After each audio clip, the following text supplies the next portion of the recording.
How do you feel about the state of India today? It's a somewhat complex question when you think about it, but it all depends on the perspective that you approach this question from. Are you an economist closely tracking the aftermath of the budget? Are you an entrepreneur scaling up your business? Maybe you're a journalist closely watching the elections which are underway in numerous states. Or you could just be someone who's interested in looking at this question from all of these vantage points. And that's precisely what we're doing today on the Think Tank Swellcast. I'm joined by a number of insightful voices who are going to give us their points of view on the state of India today from their unique perspective. Rest assured, all of them have a very deep and rich understanding of this country. And I'm delighted to welcome back on Swell Dr. Radhika Pandey, economist and senior fellow at the National Institute of Public Finance and Policy, Sagar Nair, who's an entrepreneur and founder of Clan, the gamer social network, Ananya Bhattacharya, journalist and senior associate editor at India Today, and Ayaz Memon, who is one of India's leading cricket commentators and authors. We will also be joined by a few more voices here on the Think Tank Swellcast who will give us their take. But I'm really excited to hear from our panelists, and just to remind you, the question we're looking to address is, how is India doing today from your point of view? Thank you for the insightful question. As someone who is looking at the state of the economy closely, tracking data, what I can say is that there are two views around the state of the economy. There are some positive trends emerging after the third wave of COVID has shown some signs of receding. But at the same time, there are some new global headwinds emerging that could impact the state of the economy going forward. So first, on the positive side, so as we are seeing that the third wave, though it was quite infectious, it did not turn out to be as deadly, and the peak came in quite at a short duration, around 30-35 days. So now what we are seeing is that both central and state governments have been easing restrictions on social gatherings, on mobility, and so on. So we are seeing that mobility related indicators are picking up. Slowly the confidence amongst the consumers and households is coming back, and they are becoming more excited to stepping out of their houses and loosening their purse strings. Particularly the contact intensive sectors like hotel, hospitality, tourism, these sectors have started to pick up their business, particularly in the month of February. We are seeing that they are seeing a pickup after the restrictions have been eased. So that's the positive feature, and this is all getting reflected in a very important indicator, which is the consumer sentiments. So the Center for Monitoring Indian Economy tracks consumer sentiments, which is just perception of households on the state of the economy, on how their incomes and expenditures are faring, whether they have the propensity to spend beyond the necessity items. So we are seeing that has seen a pickup in the month of February. So typically that has been a very sluggish indicator. Things like GST, collections, exports, these have seen a pickup for quite some time. But if we look at this indicator, which is consumer sentiments, consumers have been little more pessimistic, and it's only now that we are seeing in the month of February that their sentiments have improved. So that's a very positive feature. Another important factor that has slowly picking up is the credit growth by banks. So till now banks were advancing loans only to households and retail investors, but now we are seeing that even industries have started taking loans, which means that going forward they are going to use that bank loans for stepping up their investments. So we should see a pickup in investments, which should also show up in a spurt in hiring activity. So a number of surveys done on the job market suggest that hiring activity is set to pick up in the coming months, in the April to June quarter of the financial year 2023. So employment is going to pick up, consumption demand is picking up. So these are some of the positive signs that we are seeing on the state of the economy. On the side of the caution, what is emerging, particularly from geopolitical tensions, the Russia-Ukraine crisis, what we are seeing is that because global crude oil prices have surged to almost touching $100 per barrel, that will have a grave impact on India's inflation, because a lot of estimates suggest that if there is a increase in inflation, crude oil prices, if they rise by say 10%, that leads to around 0.3% increase in inflation. And that's a direct impact. There could be spillover impacts in terms of rise in transport costs, rise in other services, and that could again lead to decline in the consumption and household demand. We are seeing initial signs of pickup in demand, improvement in sentiment. That could again take a beating if inflation is spiraled and if it continues unabated due to global headwinds, due to geopolitical tension, and due to rise in commodity prices like metals, chemicals, oil prices, etc. So that is something that need to be washed out on how policy is going to control the rising inflation in the coming months. Okay, hi Karan. Thank you for making me part of this conversation. It's a pleasure to be answering this. So I think India today is in a very strange, complex, fun sort of a state, I think, So there are a lot of parallel streams going on at the same time. On the one hand, you have a country which is 75 years old, but at the same time, you also have a country which is still in its early stages in a lot of fields. So there's a lot of hope, of course, because especially as far as the past 2 years are concerned, a lot of changes have happened, with COVID, our lives have just changed pretty much over the past 2 years.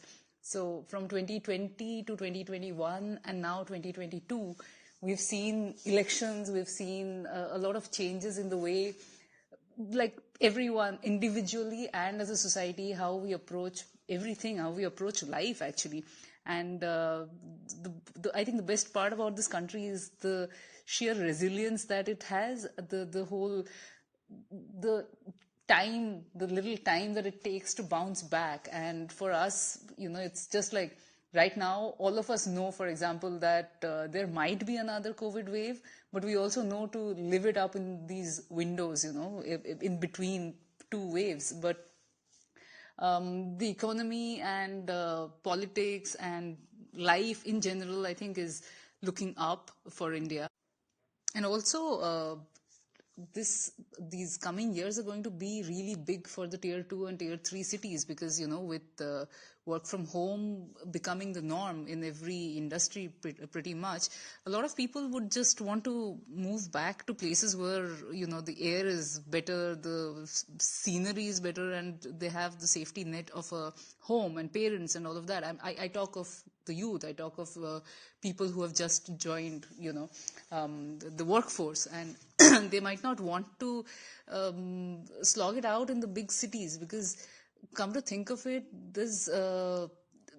jobs used to be the biggest attraction of the big cities for immigrants like us, but that has changed. The COVID has changed that. So a lot of people are now willing to go back and settle down where things look a little better for them, where perhaps perhaps they can better manage money and better manage their life actually.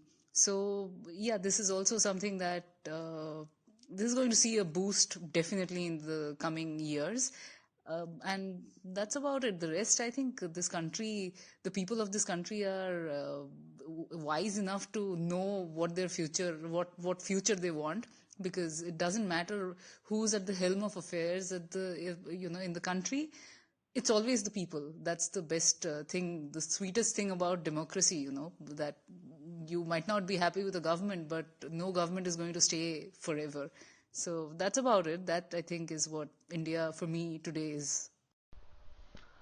Hi Karan, thank you for inviting me to this conversation. Uh, how is India faring today? Where does India stand today? I'll use cricket as a metaphor and I'd give a wider perspective than just the past few weeks. I think if you look at it in a 15, 20 month, 12, 15 month horizon, you'll see the kind of roller coaster ride that Indian cricket has had. Beating Australia in Australia was a remarkable achievement in early 2021 after losing the first test so badly, being bowled out for 36, to recover from there and go on to beat Australia, a full strength Australian team 2-1. In my opinion, that was the greatest series that India has played in. And then we had a very good series in England. We're leading that series 2-1. That last match is still to be played. It was called off because of the COVID scare. And yet, in between, or just between these two, we lost the World Test Championship final to New Zealand, though we were the #1 ranked team and everybody expected India to win. We fared extremely poorly in the World T20 Championship, being knocked out before reaching the last four stage. We couldn't even qualify for the knockout stage. Then I thought the worst defeat came against South Africa in South Africa. We lost the Test series, we lost the ODI series to a young, struggling South African team which is in the process of being rebuilt.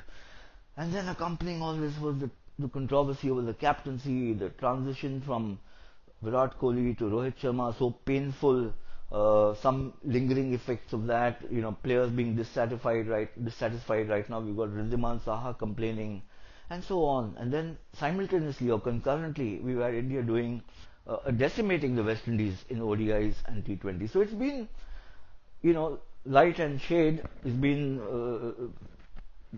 been like the curate's egg, and I'm using cricket as a metaphor. So pretty much what's happened, I think, to India as a country in the same period, the devastating effect of the first wave of COVID, and then emerging out of that, but not quite, because second wave, I thought we were a little casual or callous, if I might use a stronger word, and it caused terrible, harm to the people and to public, to life in general in India. But by the time Omicron came, I thought there was a lot of expertise at play. The central government, the state governments had all wised up. There was none of the, bravado that one had seen, or false bravado that one had seen in the earlier two phases. So the recovery has been faster. It sparked off a lot more optimism, which is being reflected in the, if you go by the business papers, in the chatter, in the conversations that people are having as to how to lift India out of the struggles in the period of COVID, and I think that is bound to happen. But there are some red flags that one must raise. One is about jobs. I mean, there need to be enough jobs. If it was only the spiraling Sensex, which was an index to economic health, then India would be top of the pops. But we know that's not the only index, and it needs to be measured through jobs and, of course, through disposable income that people have, especially at the lower strata of society. And that's where I think the concerns are: creation of jobs, as well as enough money in the hands of 60-70% of the population. It can't be restricted only to the top 5-6 percentile who might get extremely rich, but the others don't get enough money to spend. Because if they don't get enough money to spend, then the engine of growth is not going to move along very smoothly or aggressively for India in the economic sphere. I also feel that I'm not again a domain expert, but in terms of foreign policy, this is becoming a very complex world, complicated, competitive, and there are, sometimes you feel that there are contradictory signals coming from how India shapes up in this melee, so to speak, between the superpowers, and India is, of course, aspiring to be a superpower. So that needs to be kind of sorted out. And then I thought internally, I know this is the election year, 5 states going to elections. It's aggressive, it's no holds barred, but I think it needs to be less divisive, the whole rhetoric. Parties have to fight against each other, but it does not mean that people have to fight against each other because of the parties. That will cause more damage than good.